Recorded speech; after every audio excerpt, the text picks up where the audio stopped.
महाराज श्री रामचंद्र जी ने जिनका आदर किया वही धन्य है, वही भारी, यानी महिमांतरित गुणों का भंडार, सर्वज्ञ पूर्व पुण्यवान वीर, सुशील और साधु है, उनके समान कोई भी नहीं है। पाषाण की अहल्या, निषाद, बंदर, रीछ, राक्षस, सबरी, जटायु, ये सब सम, दम, दया और दान आदि गुणों से बिल्कुल हीन थे, परंतु श्री राम नाम स्मरण करने से श्री राम जी ने इन सबको ऐसा मन परम पवित्र बना दिया कि आज उनके गुणों का गान करने से मनुष्य संसार सागर से पार हो जाते हैं। वाल्मीकि व्याघ्र ने कौन से पाप की इच्छा करवा की रखी थी? पिंगला वेश्या ने अपनी बुद्धि भक्ति में कब लगाई थी? अजामिल पापी ने कौन सा सोमयज्ञ किया था? और गजराज यहाँ का अश्वमेघ करने वाला था। गजराज कहाँ का अश्वमेघ करने वाला था?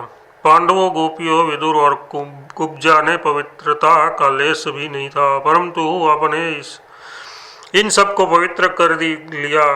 आपने इन सबको पवित्र कर लिया। प्रेम देखकर श्री कृष्ण रूप आपने इनको अपना लिया, जिससे इनका सुंदर यश आज संसार में विष्णु और शिव के यश के समान छा रहा है। कौल, खस, भील और यवनादि दुष्टों में ऐसा कौन है जिसने राम नाम उच्चारण करने पर नीच होकर भी ऊंचे से ऊंचा पद न पाया हो? दीनों के दुख का नाश करने वाले, लक्ष्मी के पति, करुणा के मंदिर, पतितों को पावन करने वाले श्री राम जी का यश वेदों ने गाया है। औरों की बात जाने दीजिए। तीनों लोकों और तीनों कालों में तुलसी, सरीखा, मंदबुद्धि, कुटिल और दुष्ट शिरोमणि कोई नहीं हुआ, परंतु अपने नाम की मर्यादा रखने के लिए अपने पतित पावन प्रण को स्मरण करके इस कलिकाल रूपी सर्प से डसे हुए को भी श्री राम जी ने अपनी शरण में ले लिया। कौशलपति श्री रामचंद्र जी मेरे सर्वश्रेष्ठ देवता है। उनके कमल के समान सुंदर नेत्र है और उनका शरीर परम सुंदर श्याम वर्ण है। श्री तुलसी जी श्री सीता जी के साथ सदा शोभायमान रहते हैं। असंख्य कामदेवों के समान उनका सौंदर्य है। विशाल भुजाओं में धनुष बाण और कमर में सुंदर तरकस धारण किए हुए हैं। वे बलि या पूजा कुछ भी नहीं चाहते, केवल एक प्रेम चाहते हैं। स्मरण करते ही प्रसन्न हो जाते हैं और सब तरह से पवित्र कर देते हैं। सब सुख दे देते हैं और दुखों को भस्म कर डालते हैं। वे दुखी जनों के बंधु हैं। गुणों को ग्रहण करते और अवगुणों को हर लेते हैं। ऐसे करुणा सागर हैं। सब देश और सब समय सदा पूर्ण रहते हैं, ऐसा वेद पुराण कहते हैं। वे सबके स्वामी है, सब में रमते हैं और सबके मन की बात जानते हैं। ऐसे स्वामी को छोड़कर करोड़ों प्रकार की कामना करके दूसरे अनेक देवताओं को कौन पूजे? हे तुलसीदास, अपने तो उसी की सेवा करनी चाहिए जिनकी सेवा देवदेव महादेव जी करते हैं। महान वीर श्री रघुनाथ जी की आराधना करनी चाहिए, जिन्हें साधने से सब कुछ सिद्ध हो जाता है। वे सब इच्छाएं पूर्ण कर देते हैं। इस बात को सब जानते हैं। इस काम को जल्दी ही करना चाहिए, देर करना उचित नहीं है। सदगुरु से उपदेश लेकर उसी बीज मंत्र राम का जप करना चाहिए, जिसे श्री शिव जी जपा करते हैं। मंत्र जप के बाद हवनादि विधि इस प्रकार है। प्रेम रूपी जल से तर्पण करना चाहिए। सहज स्वाभाविक स्नेह का घी बनाना चाहिए और संदेह रूपी समिधा का क्षमा रूपी अग्नि में हवन करना चाहिए तथा ममता का बलिदान करना चाहिए। पापों का उच्चाटन, मन का वशीकरण, अहंकार और कामना का मारण तथा संतोष और ज्ञान रूपी सुख संपत्ति का आकर्षण करना चाहिए। जिसने इस प्रकार से भजन किया उसे श्री रघुनाथ जी मिले हैं। तुलसीदास भी इसी मार्ग पर चढ़ा है, जिसे प्रभु निभा लेंगे। हे हरे, हे मुरारी, आप दुखों के हरण करने वाले हैं, फिर मुझ पर दया क्यों नहीं करते? आप दैहिक, दैविक, भौतिक तीनों प्रकार के तापों के और संदेह, शोक, अज्ञान तथा भय के नाश करने वाले हैं। मेरे भी दुख, ताप और अज्ञान आदि का नाश कीजिए। एक तो कलिकाल से उत्पन्न होने वाले पापों से मेरी बुद्धि मंद पड़ गई है और मन मलिन हो गया है। तिस पर फिर हे स्वामी आप भी मेरी संभाल नहीं करते, तब इस दास का जीवन कैसे निभेगा। हे प्रभु आप तो सब प्रकार से समर्थ हैं और मैं सब प्रकार से दीन हूँ, ये जानकर भी आप मुझ पर कृपा नहीं करते। इससे मालूम होता है कि मैं भाग्यहीन हूँ। हे रघुनाथ जी, मैं अनेक योनियों में भटक आया हूँ, परंतु आपके सिवा मेरे दूसरा कोई स्वामी नहीं है। दुख सुख सहता हुआ भी मैं सदा आपकी ही शरण हूँ। मैं अपने मन में तो इस बात को खूब समझता हूँ कि आपके समान दूसरा कोई भी दयालु देव नहीं है, परंतु हरे आपको प्रसन्न करने वाले साधन इस तुलसीदास जी के पास नहीं है।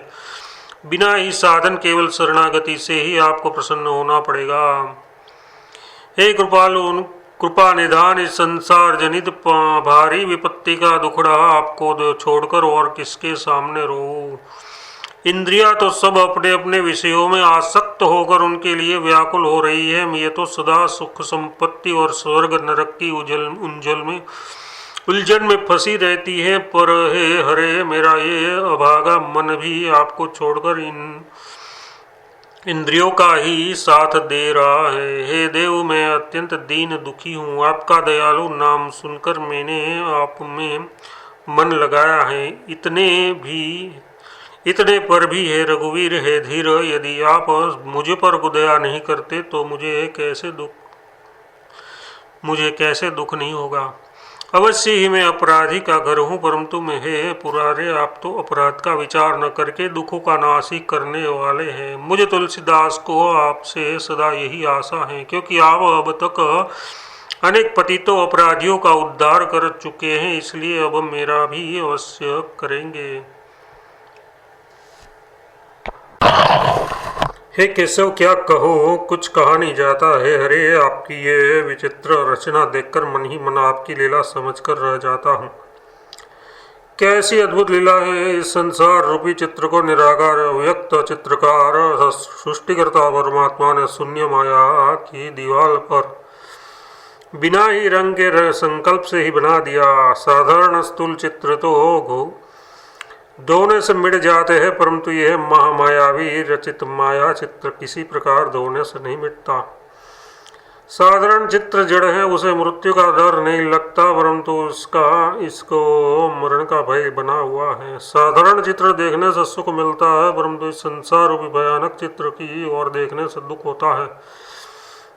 सूर्य की किरणों में भ्रम से जो जल दिखाई देता है, उस जल में एक भयानक मगर रहता है। उस मगर के मुंह नहीं है, तो भी वहाँ जो भी जल पीने लग जाता है, चाहे वह जड़ हो या चेतन हो, यह मगर उसे ग्रस लेता है। भाव यह है कि यह संसार सूर्य की किरणों के जल के समान ब्रह्मजनित है। जैसे सूर्य की किरणों में जल समझकर उसके पीछे दौड़ने वाला मृग जल न पाकर प्यासा ही मर जाता है, उसी प्रकार इस ब्रह्मात्मक संसार में सुख समझकर उसके पीछे दौड़ने वाले को भी बिना मुख का मगर यानी निराकार काल खा जाता है। इस संसार को कोई सत्य कहता है, कोई मिथ्या बतलाता है और कोई सत्य मिथ्या से मिला हुआ मानता है। तुलसीदास जी के मत से तो ये तीनों ही ब्रह्म हैं। जो इन तीनों ब्रह्मों से निवृत्त हो जाते हैं, अर्थात सब कुछ परमात्मा की लीला ही समझता है, वही अपने असली स्वरूप को पहचान सकता है।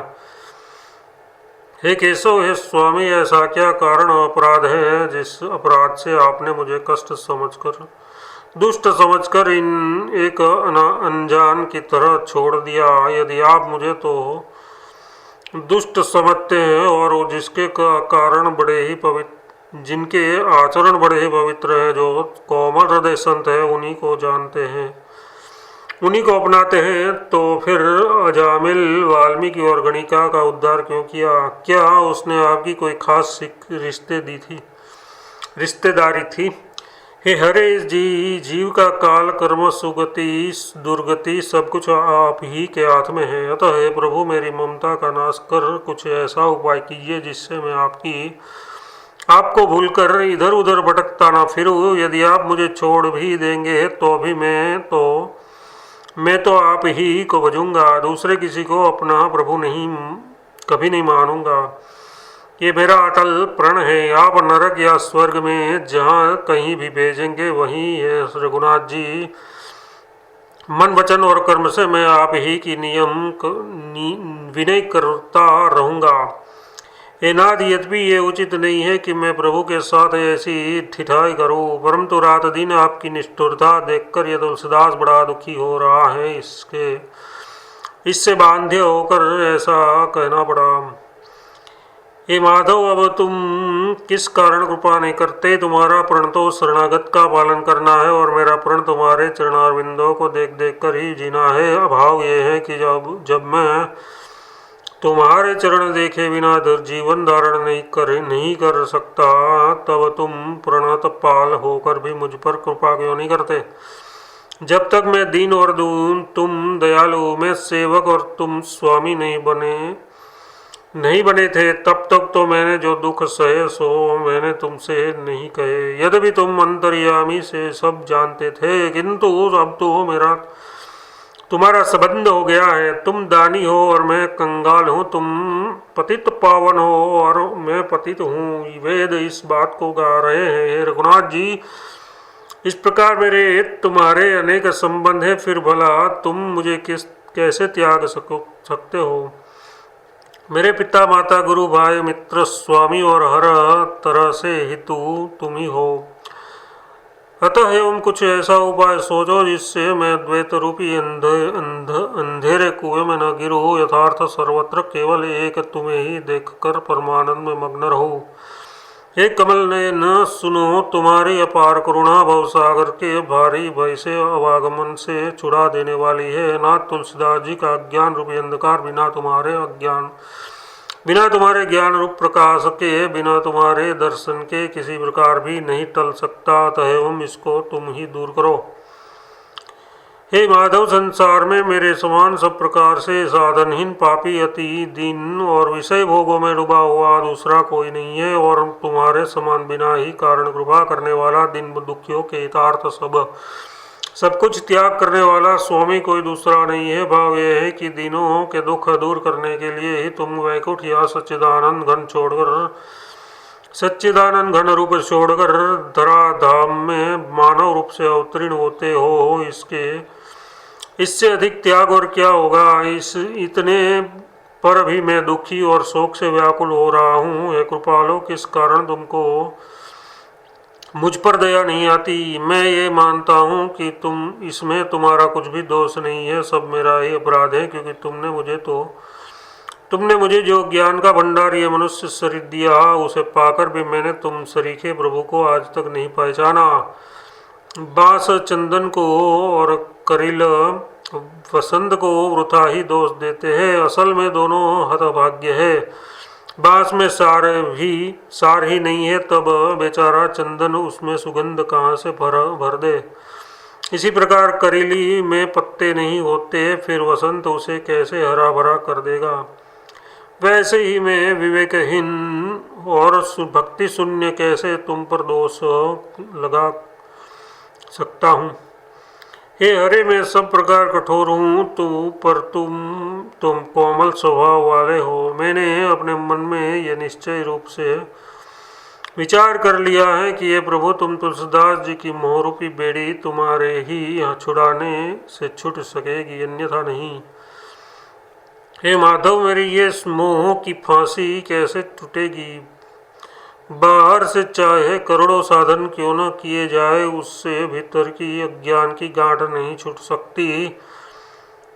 घी से भरे हुए कुहाड़ में जो चंद्रमा की परछाई दिखाई देती है, वह जब तक घी रहेगा तब तक सो कल्प तक ईंधन और आग लगाकर ओटोने से भी नष्ट नहीं हो सकती। इसी प्रकार जब तक मोह रहेगा तब तक ये आवागमन की फांसी भी रहेगी। जैसे किसी पेड़ के कोटरे में कोई पक्षी रहता हो, वह उस पेड़ के काट डालने से नहीं मर सकता, उसी प्रकार बाहर से निकलते ही साधन क्यों न किए जाए, पर बिना विवेक के ये मन कभी शुद्ध होकर एकाग्र नहीं हो सकता। जैसे सांप के बिल पर अनेक प्रकार से मारने पर और बाहर से अन्य उपाय के करने पर भी उसमें रहने वाला सांप नहीं मरता, वैसे ही शरीर को खूब मल कर धोने से विषयों के कारण मलिन हुआ मन भीतर से कभी पवित्र नहीं हो सकता है। तुलसीदास भगवान और गुरु की दया के बिना संशय शून्य विवेक नहीं होता, और विवेक हुए बिना इस घोर संसार सागर से कोई पार नहीं जा सकता।